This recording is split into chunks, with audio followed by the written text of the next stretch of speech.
Hala grabe, dami namang beta dito. Hi guys, Vince here and welcome back to Drip. Nandito tayo ngayon sa Noveleta, Cavite. Dahil pupuntahan natin ang isa sa mga admins ng Drip by Vinci. Ayan, may dala akong PR box para sa kanya. So ayan, for the lakad muna kami papasok dun sa kanilang setup. And ayun na nga, for today's video, ang gallery ni Black Boy ang bibisitahin natin. Drip fam, welcome to Black Aquatics. I think you guys are already familiar kay Black Boy. Siya yung pinakabagong admin ng Drip by Vinci. Si Black Boy ay isang beta specialist and napakarami niyang magagandang beta fish dito.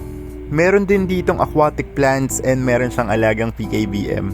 Nakakatawa kasi ang dami niyang friends dito, tabi-tabi yung bahay nilang magtotropang nag-iisda. Ito naman tropa niya. Ano ulit pangalan mo, sir? Uy, nakalimutan pangalan. Andito naman tayo sa gallery ni Sangli Fisher.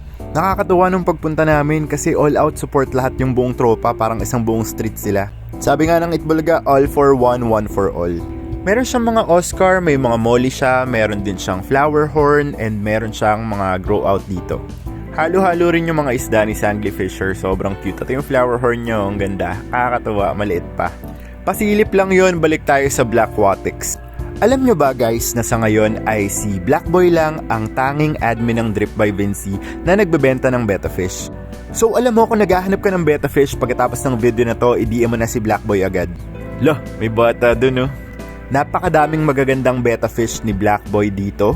Walang nagtitipid sa talisay dito, naka-grooming talaga lahat ng mga beta fish nila. Yan yung kanyang mga stock water and first time kong nakakita ng sandamakmak na ref tub, grabe talaga. Yung mga grow out ng beta fish, sigurado kang hindi mababansot ang beta fish mo. Ayun na nga si MG, sumisipat na oh. Uy, solid! Ang daming isda!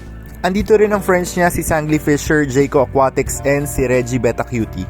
Meron pa siyang mga grow out ng plants dito, cute. Thank you so much for accommodating us, Black Boy. Sana makavisit ka sa Drip soon.